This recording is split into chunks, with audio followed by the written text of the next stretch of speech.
All right, how are you guys doing today?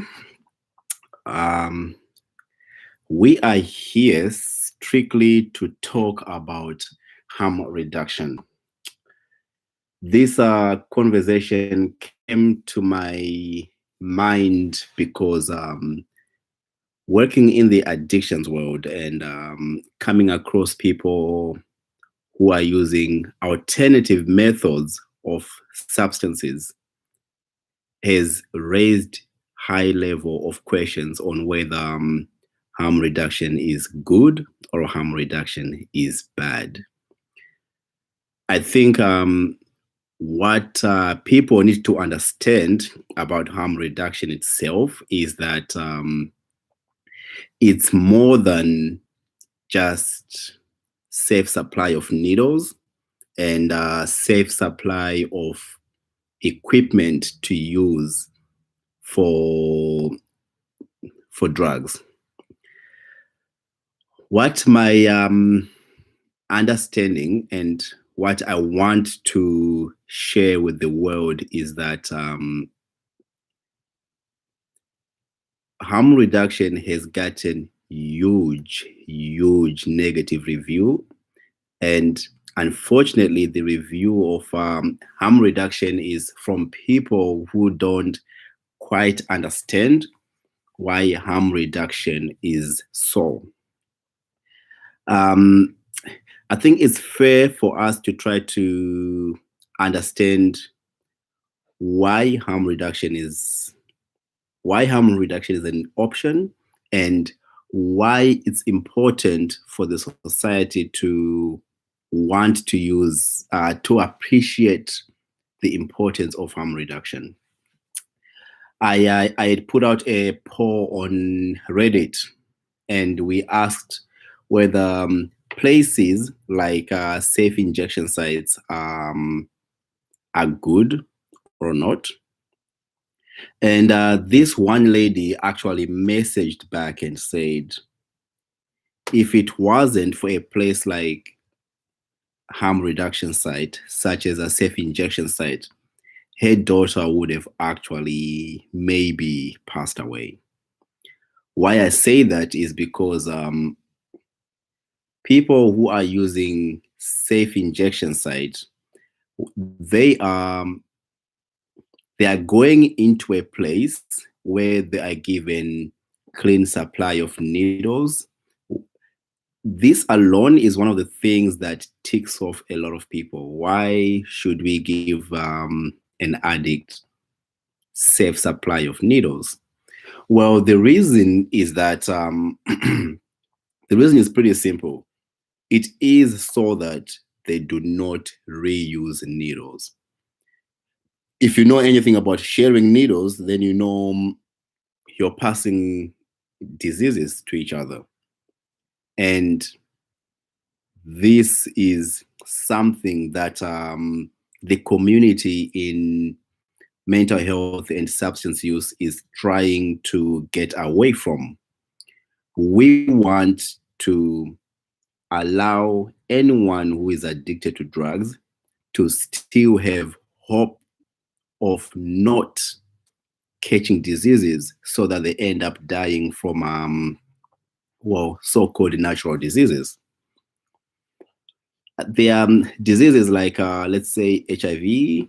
There is Hep C that is passed along to each other in the neighborhood of people who are using addiction, or who are in addiction. But by providing these people with a safe supply of needles, it means that we are treating them like human beings.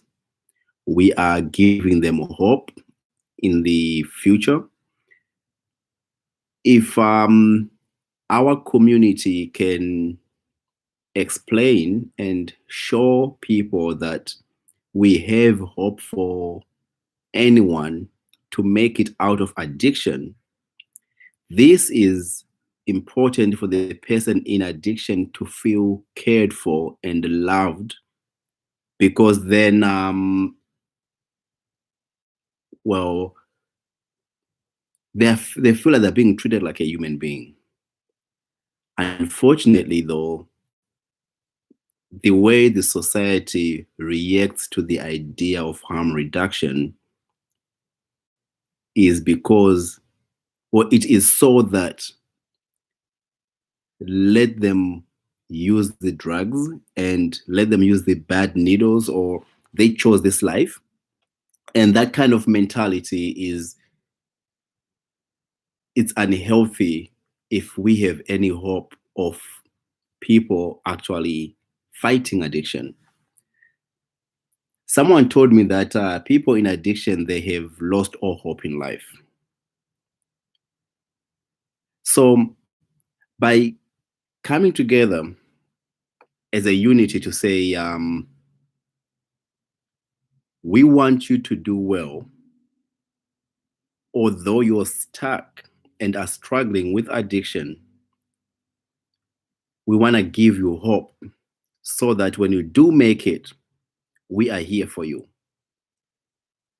Those people are more likely at a faster rate to get well and conquer addiction as a whole. So it is my hope and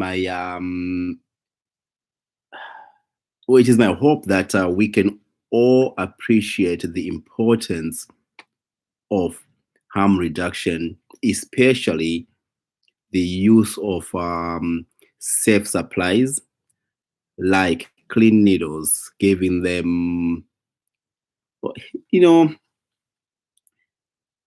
I was talking today to someone and I told them, if I today if I started eating sugar and sugar and sugar, and then I become diabetic, would it be a case of you saying you cannot use a clean insulin, so we want you to use a dirty insulin? You wouldn't, just because you can't hold me against my addiction of sugar. You would still have the decency to say, whatever we can do for this person, let it be done so that they can heal from this disease. And that's exactly what we are trying to do with the people that are addicted to drugs. I hope people can come to an understanding of the importance of safe supplies. Another thing that is heavily debated in the community of substance use is the use of substances like methadone. Methadone itself, it's opiate replacement, right? So if someone is using heroin and they're stuck in the heroin addiction, what the government and the health system do is they offer them something that is a replacement of that heroin, and they give them methadone, which is also an opiate.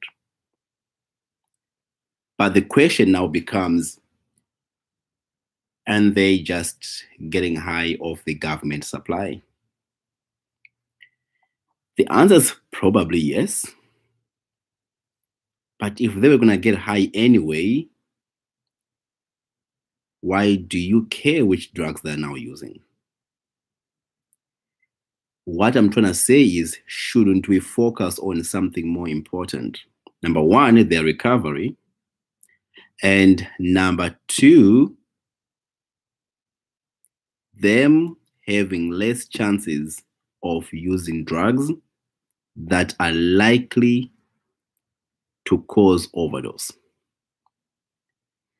I say this because people who are using street drugs like heroin and fentanyl, they are dying from overdoses because heroin is laced with fentanyl, and there's not really one way to tell. Some people are looking for the fentanyl because it's stronger, so it gives them that stronger high, right?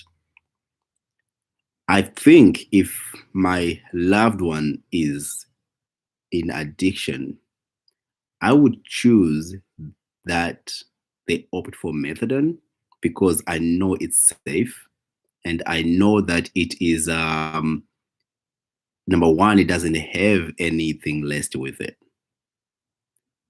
And remember too, people who are on medication like methadone, It's free, right? They're not buying it for extra money. So for that person who is in addiction and they're homeless, perhaps being on methadone allows them to save money. And when they are well, they are possibly given the opportunity to finally get a basement or a room to rent or an apartment. But harm reduction through methadone is most important from my perspective because it has less chances of that substance being laced with anything else that is more lethal. I hope you can understand that perspective alone. Harm reduction. Another part is that there's something that they call, well, OAT program. The OAT is OAT, opiate antagonist, or opiate agonist treatment. So an opiate agonist is, well, number one, methadone, or Oracadian, other medications like that. However, there's now something they call IOT. That's an injectable opiate agonist treatment. This is in the form of something like hydromorphine. So hydromorphine is injected, and when you take this, we hope, or the government hopes, that you no longer need to go and take your street heroin. Does it guarantee? No, it doesn't guarantee that they won't use street heroin, but at least it allows the government to say they've done their best on someone who is addicted to something like heroin. Because a person who's addicted to heroin, to be honest, the absolute truth is that they'll be using it for a while. That's what addiction is. Addiction means that you're struggling to cope with it. So while you're struggling to cope with it and you're struggling to come out of the addiction itself, it is the government's hope that they save your life through supplying you an alternative to what you're currently using, giving you the same effects, but most importantly, ensuring that your life is safe. It's a very fine line to draw, and there's no perfect way to draw that line. But if something is being done with the goal to save a person's life, I personally am for it. I'm personally am for it, and I'm hoping that the society at large can go behind it.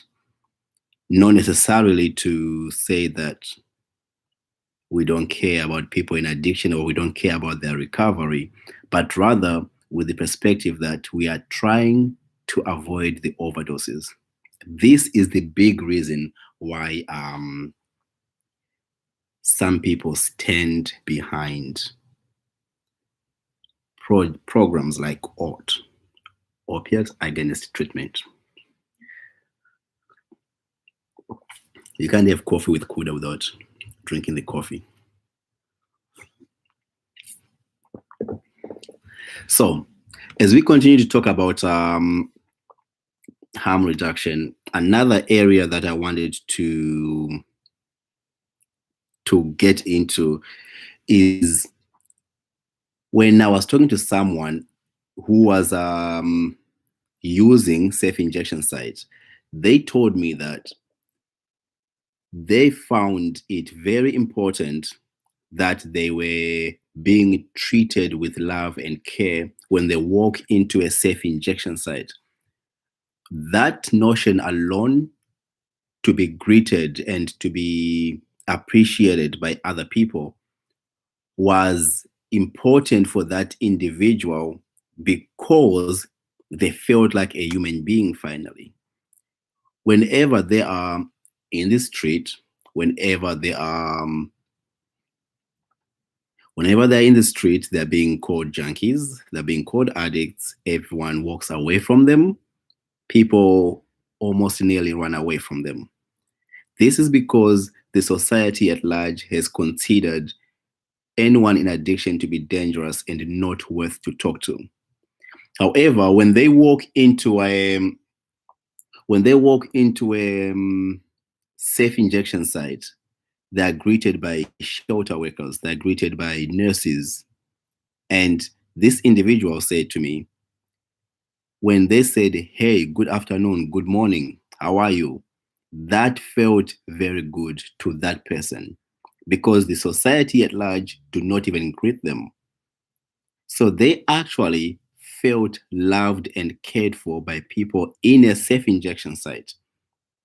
So now, instead of this person choosing to go and use drugs alone, where they can overdose and they have no one to save their life, safe injection site became that spot where their lives were safe. And actually, to be fair with you, this person's life was saved numerous times through safe injection site. So number one, not only do they feel like they are loved and cared for, they also get their life saved by going to a place like that. So harm reduction is something that we need to understand a little bit, and we need to be more compassionate when we are talking about people in addiction and ways that can save their lives. I hope and I think I am I am hopeful that the more people talk about harm reduction, the more people openly appreciate the lives that are being saved, the more we can actually remove the stigma that is associated with drug addiction. And most importantly, which drug that I think of is heroin and fentanyl. That's not to say we should be open to the idea of using it. I'm just saying for those people who are unfortunate to be stuck in the addiction, they still need us to come forward and say, we understand. We want you to be safe. So here we are to support you. First, let's save your life. Let's make sure your life is not at risk. That is the defining or the definition of harm reduction. And most people don't seem, or maybe most people don't have a true understanding of it, and all they see is individuals being given drugs, individuals being spoiled, really. Is it spoiling them? Maybe it is, I don't know. But is it saving lives? Most importantly, I think it is.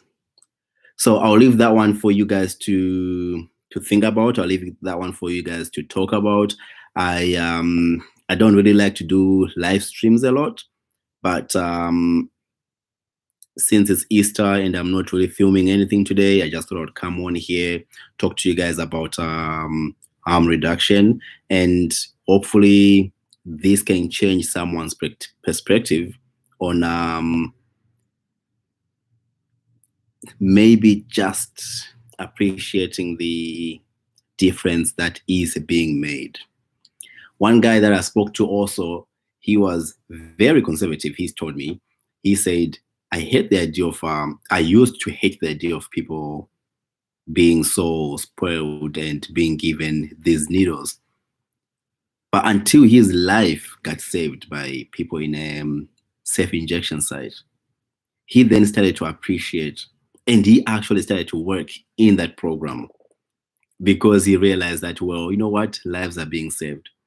I think it's fair to say that I can understand why people don't like safe injection sites, but if you ever work in that industry, or if you ever experience someone, your loved one, in that world of addiction, you may appreciate that. Let's save their lives just a little bit longer with the hope that they can actually recover. And that's the key, right? We gotta keep hope so that they can remain hopeful. If we lose the hope, they lose their hope because they're already in addiction because they didn't have any hope of life. They were abused, they were traumatized, they faced life challenging difficulties that has left them without a single hope. So if we say that's perfectly fine, you go and do you, we are just damaging any little hope that they may have. But if you see the number of people who are working in the addiction world, who are working giving back, it's mostly people who were once addicted. And I think without them, the healthcare system would suck. Without their level of compassion, without their level of understanding, we would suck at our services as healthcare providers. So it's important that we support them, we save their lives so that they can come and help someone else who is in addiction right now.